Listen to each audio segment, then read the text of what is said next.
Hola, ¿qué tal? ¿Cómo andan? Buenas tardes a todos. Bienvenidos nuevamente a Entrevistas en Directo. Estamos en esta ocasión con el doctor Diego Montes de Oca, médico de familia, especialista también en temas de pediatría. La idea es tocar un poquito diversos temas, principalmente y fundamentalmente a raíz de la situación de pandemia que está viviendo la Argentina y el mundo, preguntarle por estas cuestiones, por la vacuna también, pero además, bueno, se viene el verano, se vienen las vacaciones y hay otras problemáticas que también seguramente vamos a estar charlando en este rato. Doctor, bienvenido, muchas gracias por estos minutos, muchas gracias por la charla. No, gracias a vos, así que bueno, a ver qué le interesa a la gente. Bueno, doctor, comienzo preguntándole, porque hace muy poquitos días el presidente, en conjunto con los gobernadores de la Ciudad de Buenos Aires y la provincia, dieron por finalizada de alguna forma la cuarentena de forma estricta que veníamos llevando en el AMBA. ¿Cómo toma esa medida y si crees que fue el momento adecuado de darla por finalizada? A ver, lo que cambió más que nada, no cambia una cosa esencial, que es juntarnos en lugares cerrados, mucha gente no conviviente. Entonces, eso yo creo que es esencial que la gente lo pueda entender, que lo que cambió son disposiciones para poder circular, pero que lo que no cambió es que el virus sigue teniendo un gran poder y si la gente se junta en lugares cerrados, a poca distancia y sin tapaboca, la probabilidad de contagio es muy alto. Si tenemos más contagiados, tenemos más fallecidos, sobre todo las personas con factores de riesgo, por lo cual lo que creo que tiene que entender muy claramente la ciudadanía es que si bien se otorgaron más libertades, las actividades laborales están casi todas abiertas, sobre todo obviamente las presenciales, las que son online, bueno, nunca se cerraron, pero fundamental saber que tenemos que evitar los encuentros en lugares cerrados con gente que no es conviviente. O sea, las reuniones sociales y familiares siguen estando prohibidas a no ser que las hagamos en lugares abiertos, con tapaboca y a 2 metros de distancia. Lo principal es eso, es que corra aire, digamos, que haya una recirculación del aire libre, digamos, y no estar encerrados, no estar amontonados en un lugar sin mucha circulación de aire. Sí, el virus se contagia, si no corre aire, el virus queda como estancado y ahí cuando hay mucha gente empieza a contagiar ya por aerosolización, o sea, no solo a 1 metro y medio de distancia, sino más. Entonces, esa es la recomendación más importante y que tenemos que tener mucho cuidado, sobre todo ahora que se viene, la gente ya piensa que se puede ir de vacaciones como siempre, no. En las vacaciones lo mismo, no puede haber amontonamiento de gente, ni más de 10 personas en lugares. Pues lo otro que sigue rigiendo también es que en los lugares abiertos tampoco se pueden juntar más de 10 Claro. personas. O sea, las normas básicas que estamos conviviendo hace tantos meses, que es no a los lugares cerrados, pero sí a los lugares abiertos no tienen que tener más de 10 personas tampoco. Y por más que sea un lugar abierto, tiene que ser con tapaboca y con 2 metros de distancia. Hablaba de que se vienen las vacaciones, estamos ya por ingresar a lo que es la etapa de verano. ¿El periodo turístico le marca de alguna forma agenda a los dirigentes políticos para levantar ciertas restricciones? La verdad que de los que estamos en la salud no tomamos demasiado en cuenta lo que se llama política, así, agenda, digamos. Lo que sí sabemos es que tenemos que cumplir las normas de salud que están proponiendo todas las autoridades, que es lo que hablamos recién. Eh, a ver, si por ejemplo las ciudades turísticas no tienen ingresos, obviamente que se va a resentir el poder económico y obviamente que eso también influye en la salud. Pero bueno, los políticos sabrán qué tendrán que hacer, pero siempre cumpliendo las normas sanitarias. Veíamos que en Europa pasaron por la etapa de mayor nivel turístico, pasaron por el verano, y el virus ahora tuvo un rebrote con alguna especie de mutación, si se quiere, o al menos se contagia con mayor facilidad por lo que llega desde allí. ¿Qué puede decirnos de esta nueva etapa del virus en el viejo continente y cómo podemos evitar que eso suceda en el país y en el continente? A ver, la segunda ola es muy importante prevenirla y cómo se previene, no haciendo lo que se hizo afuera, que se relajaron las medidas, la gente dejó de cuidarse. Y con respecto a la mutación de la cepa, no es lo que se ha visto acá por ahora, por lo cual no podemos saber o comprender o entender si eso va a producirse acá. Lo que sí sabemos, que lo que sí podemos dominar, es que la gente tome conciencia y que si se va de vacaciones, cumpla las medidas que tiene que tomar. Si hace lo que se hizo en Europa, donde se relajó, no usó más tapabocas, se juntó en lugares cerrados, el virus manifiesta que todavía tiene mucho poder y da una segunda ola que puede ser inclusive peor que la primera. ¿Y los puntos turísticos, los lugares turísticos, están preparados para la llegada masiva de gente de diferentes puntos del país? Más que nada teniendo en cuenta que quizás los sistemas de salud no son tan completos quizás como en las principales ciudades. La recomendación práctica que yo les digo cuando me preguntan si pueden salir de vacaciones es que si vos vas en un auto particular y estás a 5 horas de tu domicilio, anda. Si no, no. ¿Por qué? Porque si a vos te agarra en un lugar donde tuviste que viajar 24 horas o te tuviste que tomar un avión y te agarra el coronavirus en ese lugar, donde en ese lugar seguramente tenga una afluencia de turistas importante, donde indudablemente el sistema de salud no está preparado para esa gente, ni hablar en pandemia, la podés pasar muy mal. Entonces, a la hora de planear tus vacaciones, tenés que tener en cuenta o tenés que hacerte la pregunta es, ¿qué pasa si yo o mi familia se agarra COVID estando de vacaciones? ¿Qué voy a hacer? ¿Puedo volver a donde yo suelo estar y donde me suelo atender? ¿Mi médico dónde va a estar? Si voy a Mar del Plata y todos los hospitales están colapsados, si voy ni a hablar a ciudades más chiquitas donde por ahí no hay ni un hospital, ¿qué hago? Entonces todas esas cosas las tenemos que tener en consideración para poder viajar y cuidar nuestra salud.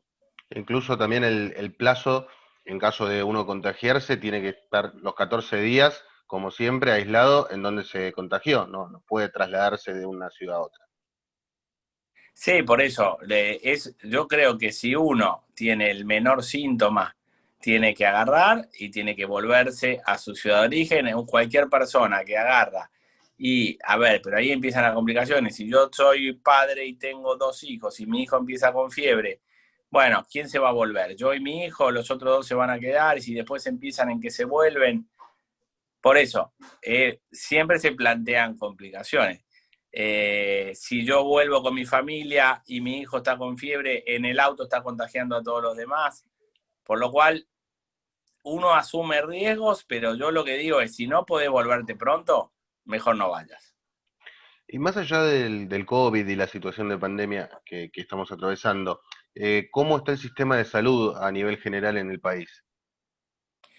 No, a nivel el sistema de salud nunca fue una prioridad en ningún gobierno, digamos. Nuestra salud es muy, pienso que a nivel capital, que es lo que más conozco, es importante. Creo que en capital se han hecho las cosas muy bien. Creo que se ha tomado como ejemplo y creo que es muy buena. Ahora, en el resto del país sabemos las deficiencias que hay. Sabemos que la provincia de Buenos Aires a veces no tiene la capacidad, inclusive en épocas donde, en épocas donde no hay pandemia cerrada, donde no hay pandemia, a veces el sistema de salud se colapsa, por lo cual Argentina no se caracteriza por tener un sistema de salud sólido y confiable en los casos, ni hablar de cuando hay bronquiolitis y cuando hay gripe en el invierno, se colapsa con o sin pandemia, por lo cual Claro. pienso que esta pandemia por ahí nos tiene que enseñar que la salud es una prioridad. Y a lo largo de estos 8 meses que ya estuvo, digamos, vigente el virus en Argentina, ¿hubo una mejoría, hubo una mejora en cuanto a la infraestructura, las herramientas y la capacidad de los lugares públicos, más que nada de salud? Y bueno, pero eso lo hemos visto todos. ¿Qué han hecho? Han comprado más respiradores, han puesto más personal, han puesto más enfermeros, pero esperemos que esto no sea digamos, esto da la sensación de ser un parche en un sistema donde estaba muy debilitado. O sea, se ha reaccionado y se ha reaccionado como se pudo. Entonces, yo creo que es momento para sentarse y poner a la salud como una prioridad. A ver, yo soy de Capital Federal de toda la vida, conozco mucho los hospitales de ahí, y para que tengas una idea, y todo el mundo debe saberlo, que en los hospitales de Capital, la mitad de la gente que se atiende es del conurbano.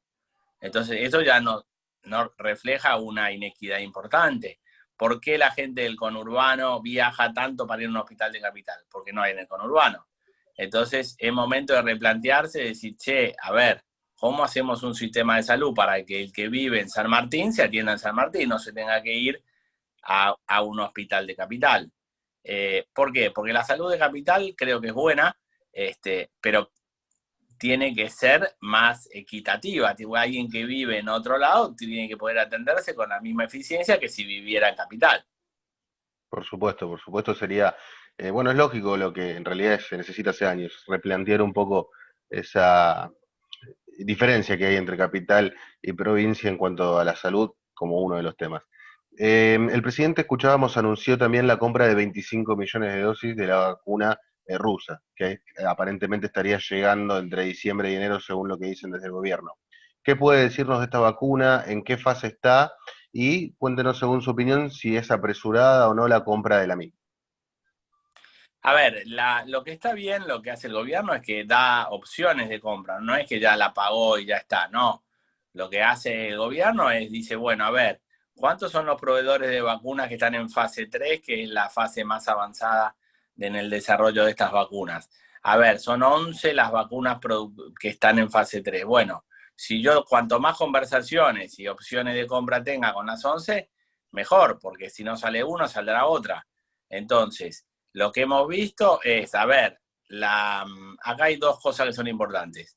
La mayoría de las vacunas, hay dos entidades que es muy importante su aprobación, y el ANMAT, si la aprueba, por ejemplo, la FDA, que es el organismo de Estados Unidos, o la EMEA, que es el organismo de Europa, dice, bueno, lo aprobó una entidad tan seria que el certificado del ANMAT es casi un trámite.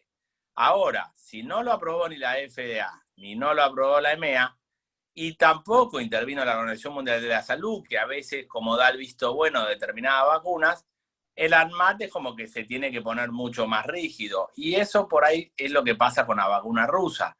La verdad que nosotros no la conocemos, no tenemos los estudios técnicos.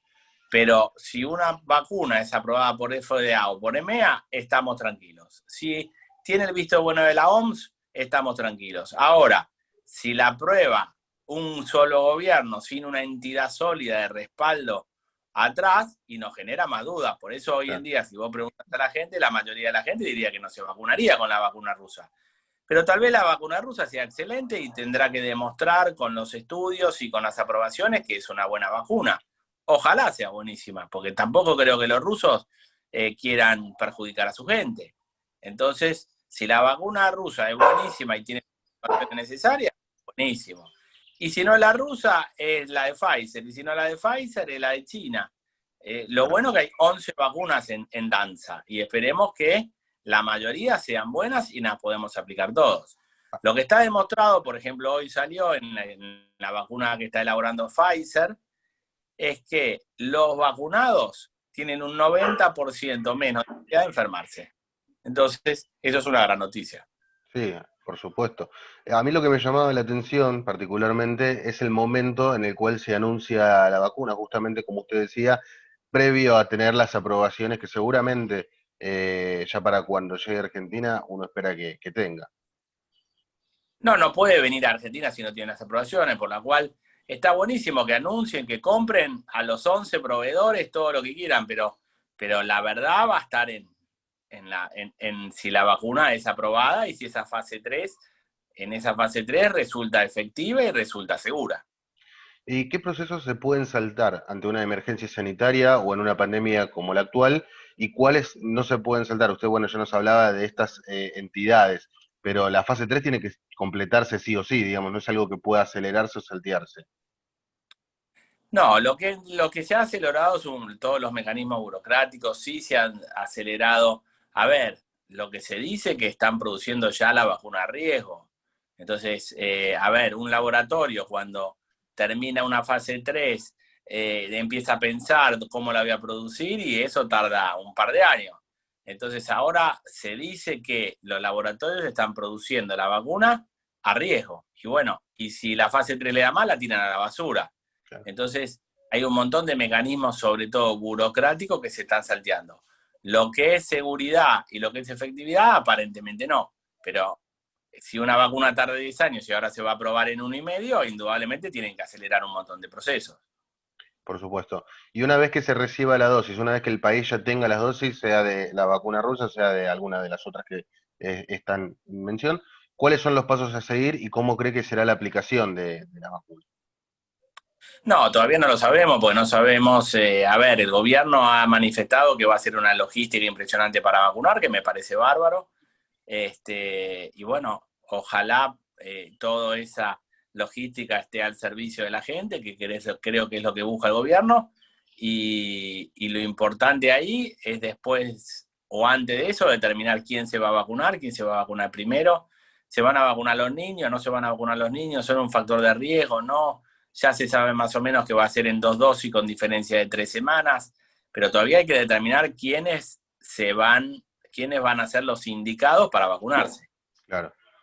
Bueno, lo saco un poco el tema de la vacuna. Usted es especialista en pediatría y le consulto. ¿Cómo ve a los chicos después de estos 8 meses que prácticamente están en sus casas, donde la vida les cambió en la rutina, en el día a día, porque quizás de ir al colegio, de poder salir con los amigos, están en sus casas, incluso conviviendo mucho más tiempo con los padres? ¿Qué cambios ve en cuanto a los chicos y cómo los afectó esta pandemia, más allá de lo que es el virus propiamente? A ver, la afectación a nivel emocional y a nivel encierro y a nivel psicológico es en niños, en adultos, en adultos mayores. Creo que a toda la persona la ha afectado. Digamos, en los niños tienen una a favor y una en contra, como todo. El niño tiene una mucha mayor capacidad de adaptación que los adultos, mucha mayor capacidad de aprendizaje, pero también pierde oportunidades de sociabilización en una edad que es importante. Pero me da la sensación a mí que los chicos reaccionan mucho de acuerdo a cómo estén los padres. También está el lado positivo, si los padres estuvieron mucho más tiempo con sus hijos, se tiraron en el piso a jugar y se mataron de risa por más que haya pandemia, ese chico la pasó bien. Si tuve padres angustiados que lloraban todo el día con un alcohol en gel en la mano, ese chico la pasó mal. Y lo mismo los adultos. Yo recibo en mi Instagram 200 preguntas al día de adultos reangustiados. Y hay adultos que la están pasando más o menos, hay otros adultos que la están pasando pésimo. Entonces a eso le decimos, bueno, a ver, salí a dar una vuelta, podés ir, a ver, juntate al aire libre con otra gente. Hasta estamos diciendo, bueno, si no da más que te den un abrazo, que te den un abrazo. Porque esto ha afectado todos los niveles. Pero ya sabemos, la salud es el cuerpo y en la mente.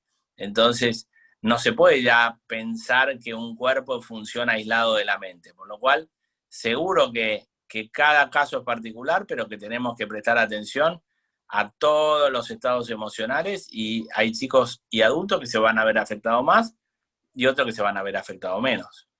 Decía que recibe muchas preguntas, más allá de lo que es la pandemia, el virus. ¿Cuáles son preguntas así, si recuerda alguna, que reciba cotidianamente que no sean relacionadas a lo que es la pandemia y el virus?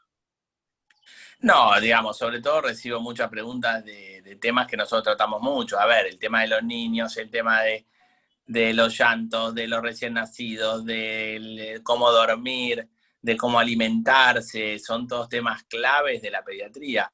Pero después también recibo, como trabajamos mucho con pacientes con artritis, trabajamos mucho con pacientes con leucemia, recibo muchas consultas de cómo estar a la vanguardia de los tratamientos, que hay mucha evolución en cuanto a las medicaciones. Después trabajo mucho con el tema de vacunación, que no solo es para niños, sino que es para adultos y adultos mayores, por lo cual es variado. Si bien son muchas preguntas de pediatría, al comunicar salud en forma general, la gente empieza a preguntar un poco de todo. Y lo otro importante es que uno ha descubierto que la gran mayoría de la gente no tiene un médico de cabecera, entonces es muy importante saber que es clave tener un médico de cabecera para que pueda ir guiando tu salud. Un médico de cabecera o un médico de confianza que te pueda decir, anda acá, hace esto, hace lo otro. Y eso muy poca gente lo está teniendo hoy en día. Es cierto, es importante también, como usted dice, alguien que guíe a nivel general y bueno, después se deriva a cada especialista. Le quería consultar una de las últimas, ya que le voy haciendo, sobre el dengue, que es algo que también estuvo y está presente, pero de lo que quizás no se habla tanto. ¿Sigue vigente el tema del dengue? ¿Se da más en otras localidades que en Capital y Gran Buenos Aires? No, ahora que está reapareciendo el calor y los mosquitos, obviamente que es un tema muy, muy importante. Entonces ahí el gobierno ya está empezando todas las campañas para la prevención, sobre todo, obviamente, de la picadura de mosquitos, que es lo que lo transmite. Entonces es clave el tema de los protectores, los repelentes, que nos preguntan mucho. Bueno, hoy en día en los niños, esa es otra pregunta, a partir de los 2 meses ya pueden usar repelentes que son un poquito más fuertes o digamos efectivos que la famosa citronela, que no es tan efectiva, pero obviamente que el dengue es una preocupación. Lo que pasa que como, a ver, era una preocupación importante, pero no vino un tsunami. Entonces, cuando te viene un tsunami, si vos tenías algo no tan importante, pasa desapercibido. Pero obviamente que hay que prestarle mucha atención y el gobierno ya ha empezado con las campañas para poder hacer que, digamos, en el caso, la gran diferencia es que es conocido, sabemos cómo prevenirlo, y en caso de este coronavirus todavía, a pesar de que vamos ni un año, seguimos aprendiendo todos los días. Eh, Dos últimas, sí, antes de cerrar. Por un lado, consultarle simplemente si tuvo conocimiento del caso de Diego Maradona, que fue intervenido recientemente quirúrgicamente, si tiene alguna opinión medicinal, ¿no? Respecto al caso de Maradona. Bien, con respecto al caso de Maradona no tengo la menor idea, por lo cual no te puedo opinar absolutamente nada. Bueno, le hago la última entonces. Simplemente un consejo, ahora que se vienen las vacaciones, eh, para cerrar algo, un poco ya lo comentaba en la entrevista, pero algún consejo para encarar el fin de año, el comienzo del año que viene a priori, hasta que llegue la vacuna. A ver, el consejo final y agradecerte por la nota es un poco, sigamos cuidando la salud, sepamos que el COVID todavía está muy fuerte, que sigue generando mucha enfermedad y mucha muerte, por lo cual no nos podemos relajar.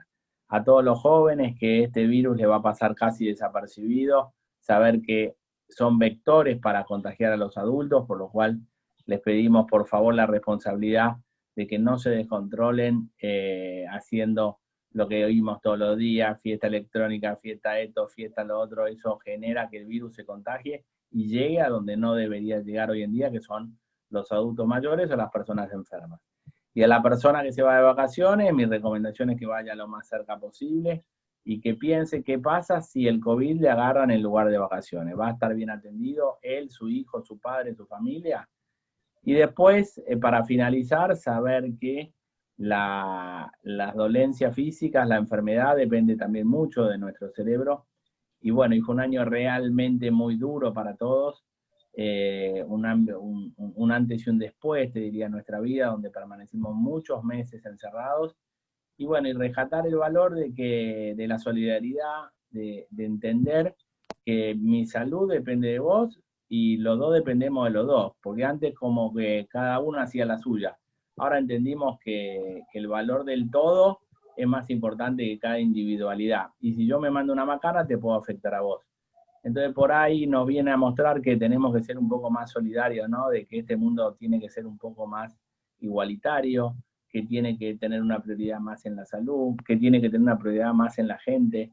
Y eso es un poco, me parece, las enseñanzas que nos dejó, el valor de la familia, el valor de estar con nuestros hijos, con nuestros padres, el valor de las pequeñas cosas, el valor que por ahí vivíamos volando de un lado para otro y esto te viene a decir, para la moto, que no es la forma adecuada en la cual le estás encarando esto. Entonces, creo que hay que sacar las enseñanzas positivas y Muy bueno esto que dice, rescatar algo positivo ante esto tan malo que es el virus y la pandemia. Doctor Diego Montes de Oca, muchas gracias por la nota. no, gracias a vos y te mando un abrazo. Un abrazo grande, hasta luego.